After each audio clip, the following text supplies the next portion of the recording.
Welcome to Rolling Recklessly, the Warhammer podcast where dice decide legends, paint never dries, and every roll tells a story. I'm Grizzly, and whether you're here for the lore, hobby, or the chaos of the tabletops, you're in the right place. So grab your dice, ready your general, wake your champions, and let's get reckless.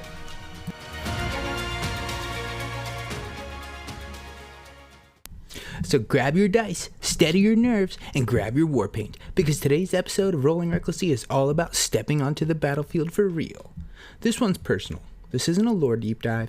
This isn't a faction focus. This is a milestone episode, because after months of hobby grinding, list testing, practicing games, and late night Spearhead reps, I'm officially preparing for my first full match play Age of Sigmar tournament. The Scorched Earth Open is right around the corner, and for the first time ever, I'm stepping out of the comfort zone of casual nights and into a competitive event environment. And I'm not going alone. Jesse, Zach, and myself all have been putting in the reps, building our armies, and getting everything battle ready for this event. Painting, basting, list refining, mental prep, all of it. This tournament's been on my mind heavy lately, not in a nervous way, but in a motivated way, because it feels like the next step in the journey. It was just 3 years ago I was learning positioning with myself in F, and now I'm walking into a competitive match play environment representing my army, my play group, and honestly, the growth that we've all had as we've grown together in this hobby. So today's episode is going to be a full breakdown of that journey and leading up to the event. We're talking hobby prep, army building, practice games, mental readiness, community training nights, and what actually feels like preparing for your first real tournament experience. Because if you ever thought about competing in Age of Sigmar, this episode is for you. And if you're already on that road, then you already know this prep phase is half the battle. So let's dive in and let's start where every tournament journey really begins. Not on the tabletop, but at the hobby desk. So when it comes to preparing for your first match play tournament, it doesn't start with the list building. It doesn't start with the battle tactics, it starts at the hobby desk. Because before you can compete, you've got to get your army ready for war. Physically, visually, and mentally. And I've been grinding hard on myself in F leading up to this event. One of the biggest milestones for me recently was finishing my second set of Wyldwoods, for the most part at least. I still need to go back and detail some of the groundwork and the bottom textures, but structurally, they're done. And if you play Sylvaneth, you already know, trees aren't optional. They're part of the army's identity. Having both sets built and table ready feels like a weight off my shoulders heading into tournament play. On the hero side of things, I really locked in some major progress that I'm proud of. I fully finished and based my Treelord and Treelord Ancient, both completely painted and tournament ready now.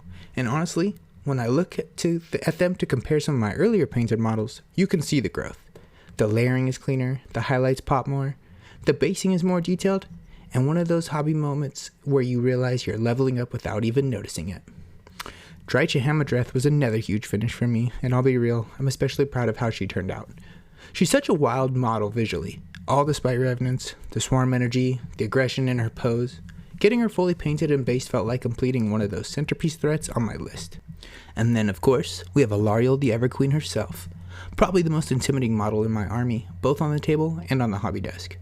I finished painting her, and I'm really happy with the results. But I haven't based her yet. I actually bought her pre-assembled, so my plan is to carefully remove the beetle from the base and redo it entirely.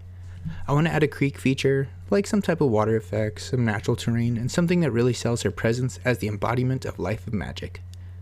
So she's painted, but her final presentation is still in progress.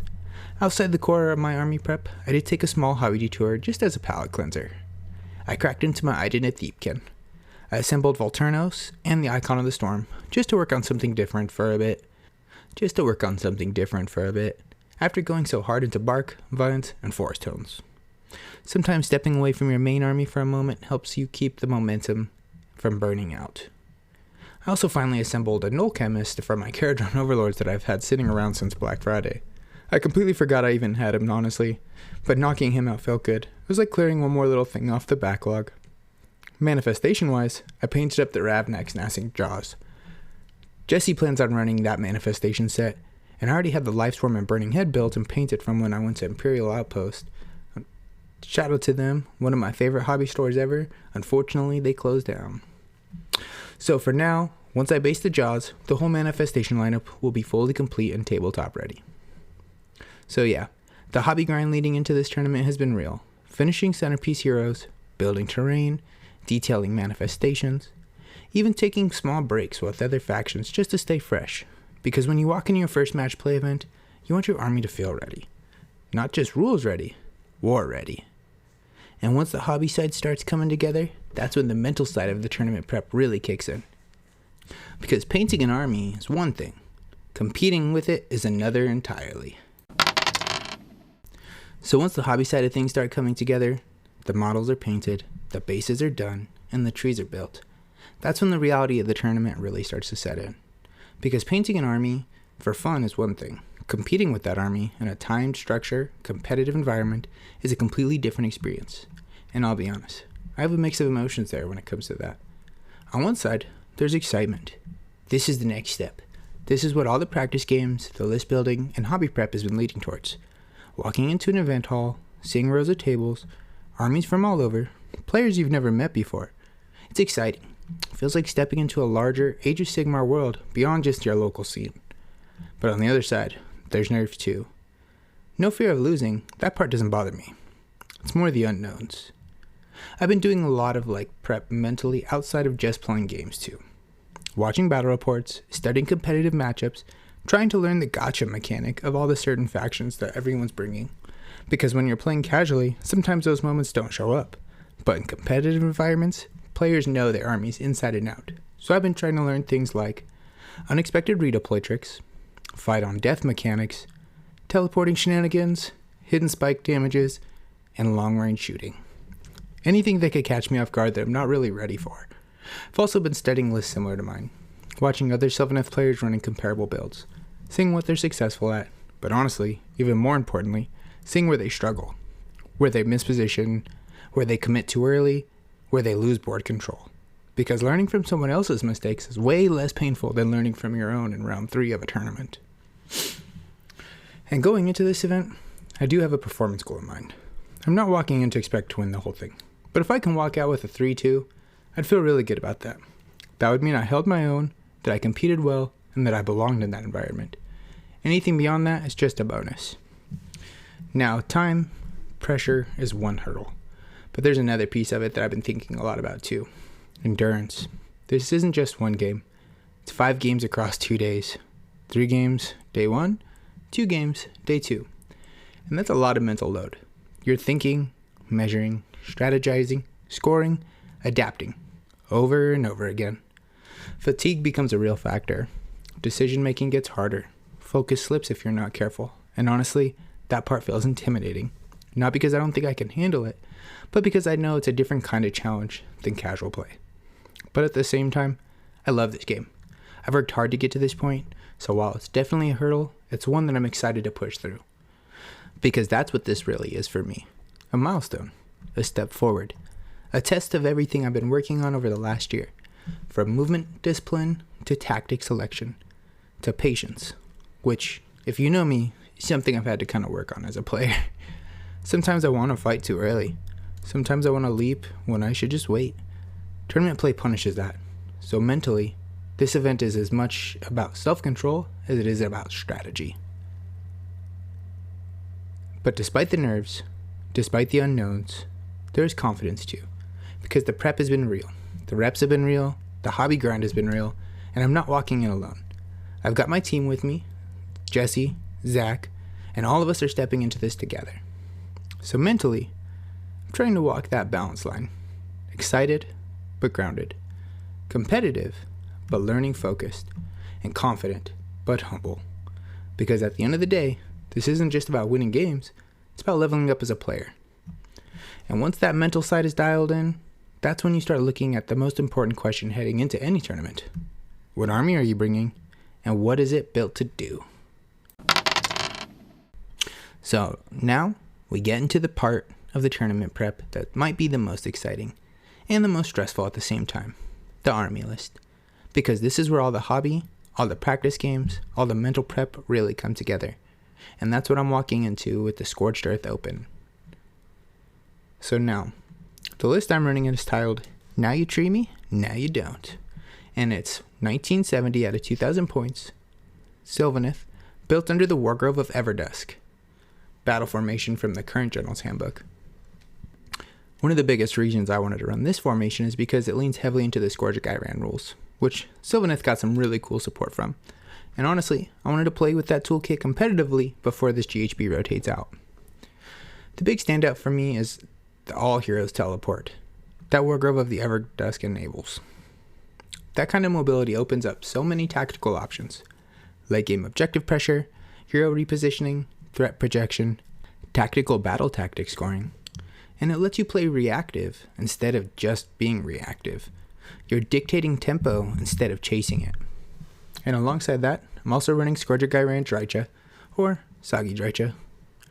And I've got to say, her updated War Scroll is awesome. She feels way more impactful now, aggressive, disruptive, and dangerous if left unchecked. And Drycha fits perfectly into the theme of this list: big threats, high pressure, and force your opponents to react. I also took the artifact Glamour Weave and I put it on Durthu. This one's gonna be sneaky strong.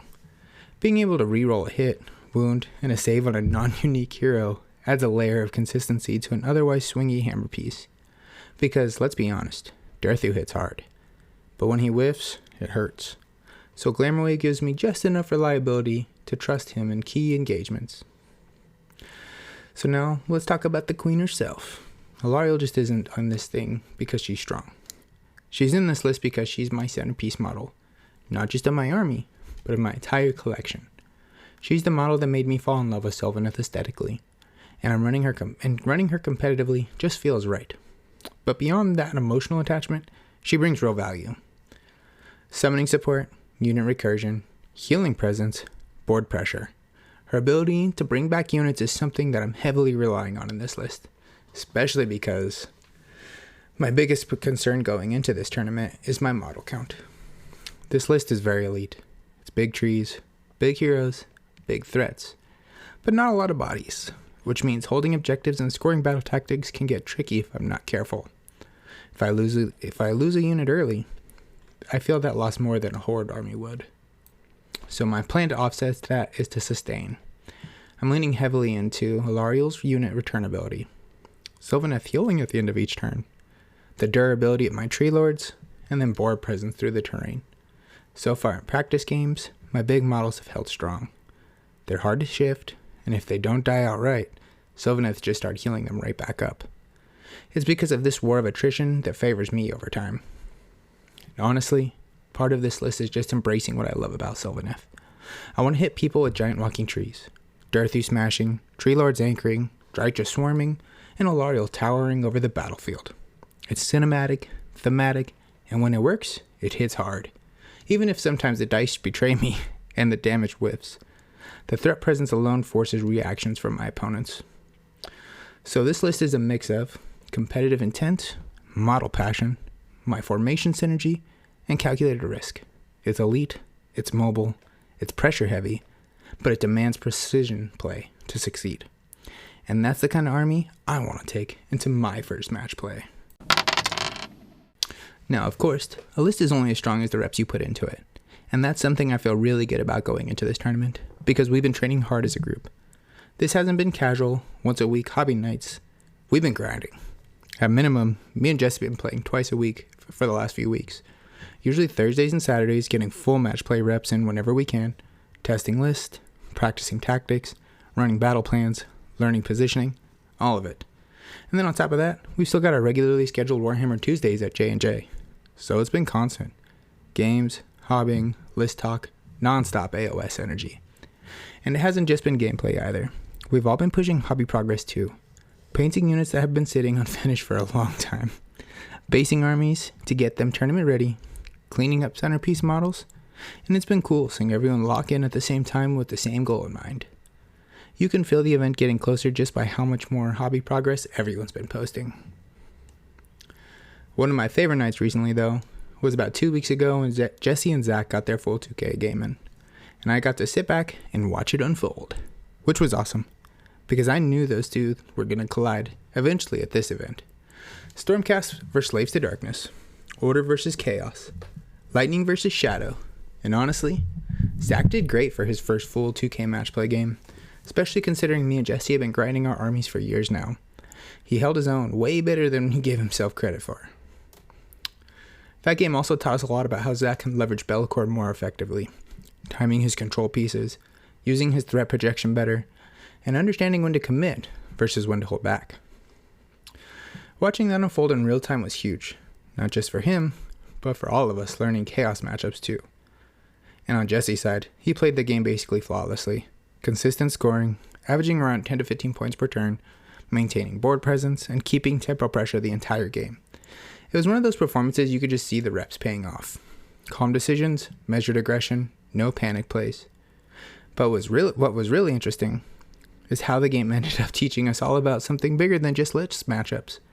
Because despite Jesse being ahead most of the game, the battle plan itself started to put him through a rough position in the late. It reminded all of us that something really important going into this tournament. You don't just play the opponent, you play the battle plan. Some plans favor certain armies, some punish ultra elite lists, some reward board flood, and if you're only thinking about matchups and not mission design, you'll get caught off guard. Even when you're winning, the game really drove that lesson home for all of us. So between practice games, hobby progress, matchup learning, battle plan studying, and just spending time around the table together, I feel like we're walking into this tournament prepared, not just as individual players, but as a group that's been sharpening each other and leading up to it. And with all that prep behind us, the hobby grind, the mental prep, the list building, and the training nights, all that's left now is stepping onto the tournament floor. And that's going to bring us an end to today's episode of Rolling Recklessly, and this one meant a lot to me, because it wasn't just about lore, or factions, or gameplay theory. This was about the journey leading up to one of the biggest milestones in my Age of Sigmar career so far. My first full match play tournament, from hobby grinding, to mental prep, to list building, to training nights with the crew. It's been a lot of work, but it's been the good kind of work. The kind that reminds you that why you love this hobby so much in the first place. Because at the end of the day, this isn't just about competing. It's about growth as a player, as a hobbyist, and as part of a community that's been leveling up together. And I just want to say thank you to everyone that's been a part of that journey. Jesse, Zach, our Tuesday night crew, everyone who's rolled dice with us, painted alongside with us, or just hung out and talked with us on about Warhammer. That energy matters more than any tournament results ever will. And of course, thank you to everyone listening, whether you've been prepping for your first event, thinking about stepping into match play, or just enjoying the ride alongside me. I appreciate you being here. And if you want to stay connected with the show and everything that we've got going on, you can find us here at Instagram at rolling_recklessly_podcast. You can check me out on YouTube at Rolling Recklessly, and then Discord, the link's in the bio.